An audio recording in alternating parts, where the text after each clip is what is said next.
मोदी जी को ये एहसास नहीं हो रहा है कि वे देश के प्रधानमंत्री हैं। उनको अब भी लग रहा है कि वे गुजरात के वही दंगे वाले जो है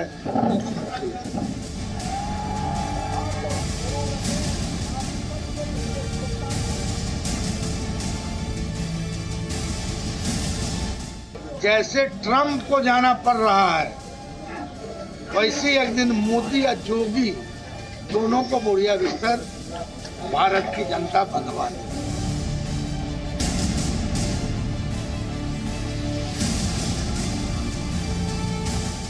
मोदी ने दंगाइयों को, अतिवादियों को, आतंकवादियों को एक तरह से तबाह और बर्बाद करने के लिए पूरे देश और दुनिया में एक माहौल बनाया। और मुझे फख्र है कि मोदी राष्ट्रभक्त है।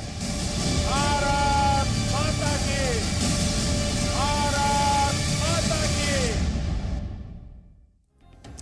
तो आइए चर्चा की शुरुआत करते हैं और आज की बहस के बड़े सवाल। पहला सवाल यह है कि वोट के लिए प्रधानमंत्री का अपमान कब तक किया जाएगा। दूसरा सवाल, वोटों के ध्रुवीकरण के लिए ये दंगे वाली चाल। तीसरा सवाल, गालियों की चुनावी लीला से क्या जीतेंगे बिहार। और चौथा सवाल, गुजरात का डर दिखाकर राजनीति कब तक की जाएगी। और पांचवा सवाल आज की बहस का, विकास के नाम पर हारे इसीलिए क्या दंगे के सहारे। तो आइए बहस की शुरुआत करते हैं। और आज की बहस में जो मेहमान शामिल हैं आप देख रहे हैं इस वक्त अपने टेलीविजन स्क्रीन पर। बीजेपी के प्रवक्ता अरविंद सिंह हमारे साथ हैं, आरजेडी के प्रवक्ता संजीव सहाय हैं और जेडीयू के प्रवक्ता सत्य प्रकाश हमारे साथ हैं और संजीव कौशिक राजनीतिक विश्लेषक भी आज की चर्चा में हमारे साथ शिरकत कर रहे हैं। संजीव सहाय, आपसे मैं शुरुआत कर रही हूं। वोट के लिए प्रधानमंत्री का अपमान कब तक होगा इस देश में? देखिए, किस नेता ने क्या बोला इसका मैं इस पे टिक्का टिप्पणी नहीं करना चाहता हूं। मैं सिर्फ ये जानता हूं कि हमारी नेता जो अगुवाई कर रहे हैं, जो युवा नेता तेजस्वी प्रसाद यादव, उनके खिलाफ इतनी बातें बोली जाती है, बट वो इतने सभ्यता के साथ चीजों को लेके आगे बढ़ते हैं और वो कहते हैं कि जो भी मुझे गाली दे रहा है, मुझे बच्चा कह रहा है, अनपढ़ कह रहा है, सबको मैं आशीर्वाद मानता हूं। उनकी नजर सिर्फ बिहार और बिहार की विकास के ऊपर है, जो वो लगातार उसमें जूझे हुए हैं। वही तो हम कह रहे हैं। आप कह रहे हैं कि हम तो सिर्फ विकास की बात कर रहे हैं, भुखमरी की बात कर रहे हैं, पलायन है वो खत्म होना चाहिए, बेरोजगारी खत्म होनी चाहिए। तो फिर ये दंगे वाले सीएम, इसकी क्या जरूरत थी? नहीं, मैं समझता हूं कि हमारे नेता तेजस्वी प्रसाद यादव कभी भी इस तरह की बात ना करते हैं ना करेंगे। उनकी फोकस टोटल जो है विकास के ऊपर है, बिहार को कैसे आगे बढ़ाना है वो सारी जनता देख रही है और पूरी जन सैलाब उनके साथ है। इसमें कोई बहुत बहस का मुद्दा मुझे नहीं दिखता है, क्योंकि हमारे आने वाले समय में हमारे नेता तेजस्वी प्रसाद यादव जी 10 तारीख को मुख्यमंत्री की गद्दी पे बैठने वाले। अरविंद सिंह जी ये कह रहे हैं बड़ी बात नहीं है, क्या ध्रुवीकरण के बगैर इस देश में चुनाव नहीं हो सकते?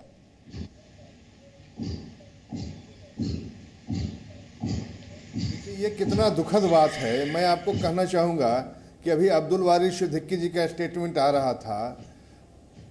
आरजेडी अलायंस ने, महागठबंधन ने पूरे चुनाव के दरमियान अब्दुल वारिस सिद्दीकी को एक मंच तक साझा नहीं करने दिया, उनको दूध की मक्खी की तरह निकाल के फेंके रहा।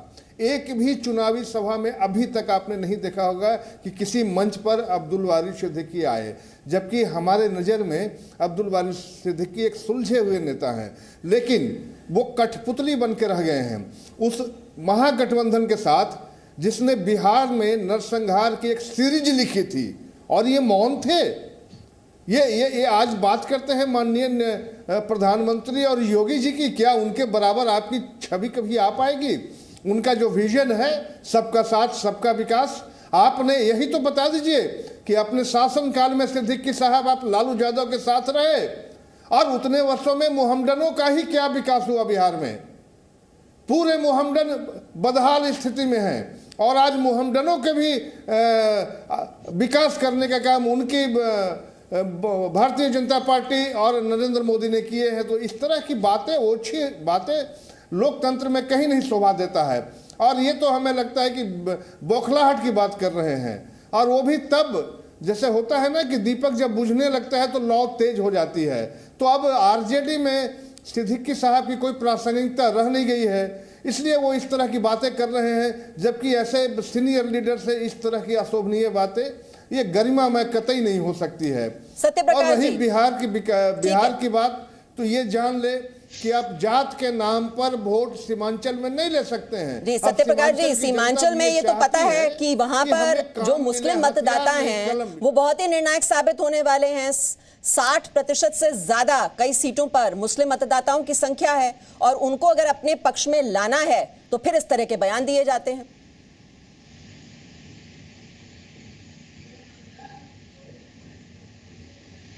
सत्यप्रकाश जी। जी देखिए, आरजेडी का इतिहास रहा है ओछी राजनीति का। हाल के चुनाव में तेजस्वी ने भी एक मंच से एक विशेष जाति के सीने पे चढ़ने की बात की।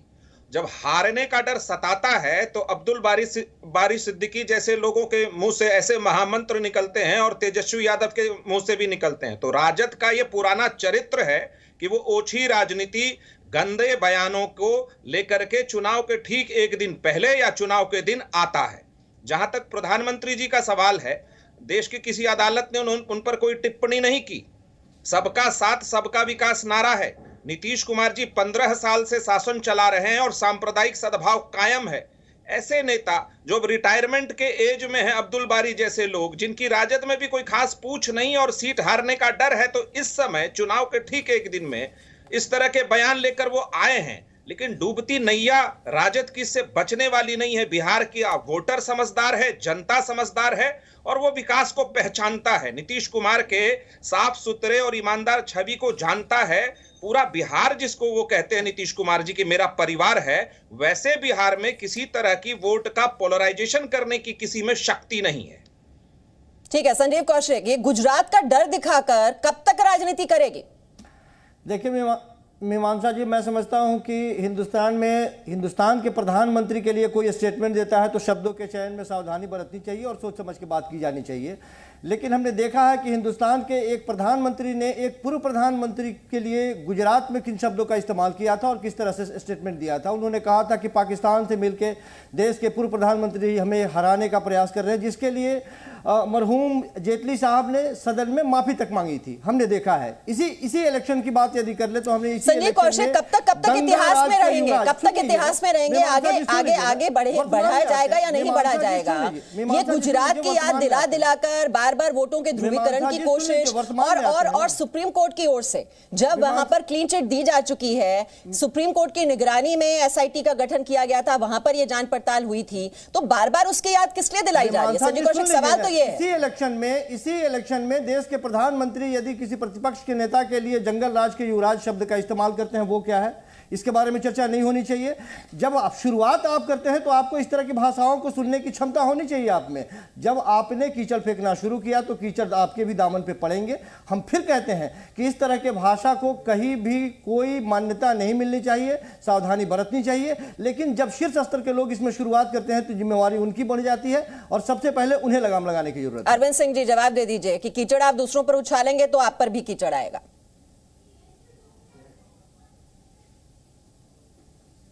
शायद इनको इसका नॉलेज नहीं है कि जंगल राज की संज्ञा कोई पार्टी ने नहीं दी थी, अदालत ने दी थी, कोर्ट ने जंगल राज कहा था, पार्टी ने नहीं की थी। नरेंद्र मोदी ने नहीं कहा था या एनडीए के किसी नेता ने नहीं कहा था, नीतीश कुमार ने जंगल राज नहीं कहा था। क्या बात कर रहे हैं ये? इनको इसकी जानकारी होनी चाहिए। जानकारी लेने के बाद आप बोलिए कि जंगल राज की संज्ञा कोर्ट ने, पटना मैंने कहा जंगल राज के युवराज, आधी अधूरी बात का स्टेटमेंट नहीं दीजिए अनिल जी। मैंने जंगल राज के युवराज शब्द का इस्तेमाल किया जिसको कोर्ट ने कहा जंगल राज था। आपने नहीं देखा है, आपने नहीं देखा है। मैं मेरा नेटिव प्लेस जहानाबाद, लारी, मैं जहानाबाद का रहने वाला हूं और कितनी नरसंहारें इनके समय में देखा है। आज भी कितनी गांव में विधवा महिलाएं पड़ी हुई। जंगल राज का युवराज कौन सा? आप नहीं जानते हैं, अदालत ने जंगल राज कहा था। और उसी इसमें क्या अतिशोक्ति है? उन्होंने तो कोई अमर्यादित भाषा जंगल राज की बात है। आपको पुराना इतिहास उठा के दिखाया जा रहा है तो आपको परेशानी हो रही है। ऐसा कही जिसने और उनके युवराज कहा गया है। ये इससे ज्यादा दुखद क्या हो सकता है कि बिहार में आज भी कलम नहीं देकर हम तो चाहते, ये देखते हैं आरजेडी की महागठबंधन और सिद्दीकी साहब लोग आज भी मुस्लिम के लोग और सत्यप्रकाश जी को भी मैं बीच में लाना चाहूंगी। सत्यप्रकाश जी, और अगर पहले की बात करनी ही है तो फिर 1984 के दंगों को आप कैसे भूल जाते हैं, जिसमें सिखों का नरसंहार हुआ। भागलपुर दंगों के भी याद कीजिए फिर तो, अगर पीछे की ही बात करनी है। जब गुजरात दंगे हैं तो फिर सिख दंगों को भी याद कीजिए, भागलपुर दंगों को भी याद कीजिए, उसमें क्या हुआ था। सत्यप्रकाश, राजद के जो मुखिया थे उस समय लालू प्रसाद यादव, उनके साथ भागलपुर दंगे का मुख्य अभियुक्त घूमता ही नहीं था। उसको पुलिस सद्भावना पुरस्कार दिया लालू प्रसाद यादव ने। जब 15 साल बाद नीतीश कुमार की सरकार बनी तो भागलपुर दंगे की फाइल फिर खुली, जांच हुई, उन लोगों को जेल भेजा गया और पीड़ितों को 5,000 रुपया महीना दिया जाता है। पुरानी बातें हम करते हैं, लेकिन पुरानी बातों के साथ न्याय करते हैं। पुरानी बातों पे गाली गलौच नहीं करते, इस तरह की आलोचना, ओछी आलोचना नहीं करते। जहां तक 84 के दंगे का सवाल है, पूरा देश जानता है कि कांग्रेस के हाथ उसमें कितने लगे हुए हैं, खून के धब्बे हैं उसके। कांग्रेस के हाथ में खून आपके सहयोगी दल है ना, उनके बारे में कुछ नहीं कहेंगे आप, क्योंकि अब इस बार आपके साथ मिलकर चुनाव लड़ा जा रहा है। संजीव कौशिक जी, 1984 के सिख दंगों की वो बात भूल जाते हैं कि जब धरती हिलती है तो, जब पेड़ गिरता है, बड़ा पेड़ गिरता है तो धरती हिलती है।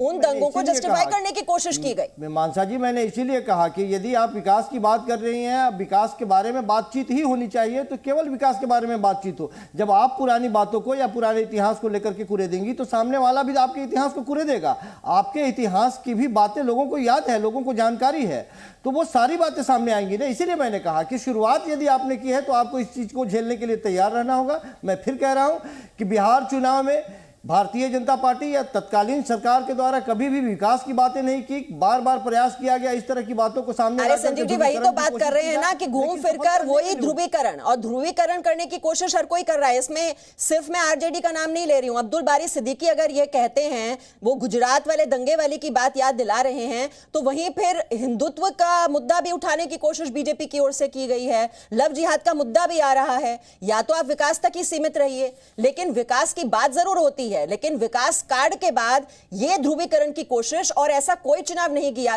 गया है जब प्रधानमंत्री नरेंद्र मोदी को टारगेट न किया गया हो।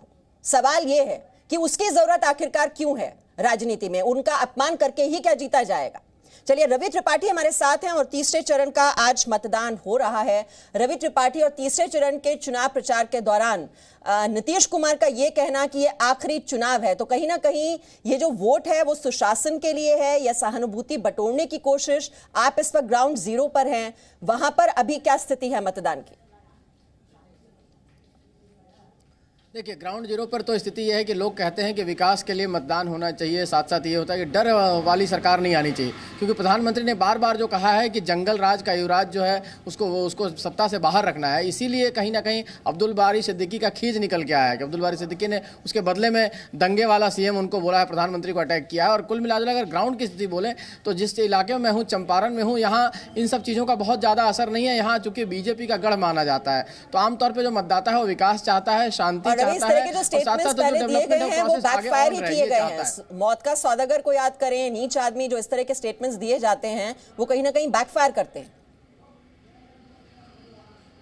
बिल्कुल बिल्कुल सही आपने कहा कि चुनाव के दौरान ऐसे जो माहौल बनाने के लिए बयान दिया जाता है, और अब्दुल बारी सिद्दीकी का बयान उस वक्त दिया गया है जब माइनॉरिटी इलाके में चुनाव होना है। आपको याद होगा जो सीमांचल इलाका है, आज जहां मतदान हो रहा है, जहां पूर्णिया हो, कटिहार हो, अररिया हो, किशनगंज हो, इन इलाकों में मुस्लिम मतदाता बहुत ज़्यादा संख्या में है। तो उनको पोलराइज करने के लिए भी कहा जा सकता है कि चूंकि उनको प्रधानमंत्री का डर दिखाना है, उनको ये दिखाना है कि प्रधानमंत्री, अगर आपने बीजेपी को वोट दिया, अगर सरकार में आ गई तो फिर से वही प्रधानमंत्री को वोट जाएगा। तो कहीं ना कहीं ओवैसी को वोट ना जाए, क्योंकि ओवैसी और पप्पू यादव उस इलाके में कर रहे हैं महागठबंधन को, तो उसको वोट ना जाए, इस वजह से पोलराइज करने के लिए भी वजह से ये हो सकता है। और दूसरी चीज है कि ये गलती अगर है तो इससे अगर हिंदू वोट पोलराइज होता है तो सीधे तौर पर बीजेपी को फायदा, क्योंकि 78 सीटों पर मतदान है। अगर इसमें एक तरफा पोलिंग हो जाता है तो बीजेपी क्लियर, एक तरह कहा जाए क्लीन स्वीप की तरफ आगे बढ़ेगी। मुस्लिम वोट अगर बढ़ते हैं तो फायदा दरअसल इसमें बीजेपी को होता है और महागठबंधन को नुकसान होता है। ओवैसी की पार्टी भी इस बार चुनावी मैदान में है और एक उपचुनाव जो हुए थे उन्होंने एक सीट झटकी भी थी, और मुस्लिम मतदाता इस चरण में बहुत ही निर्णायक भूमिका में यहां पर साबित होने वाले हैं। बहुत बहुत शुक्रिया रवि त्रिपाठी ग्राउंड रिपोर्ट हमें देने के लिए, और सभी मेहमानों का बहुत बहुत शुक्रिया बहस में शरीक होने के लिए। Presenting V News app available on Google Play and App Store. Download it now.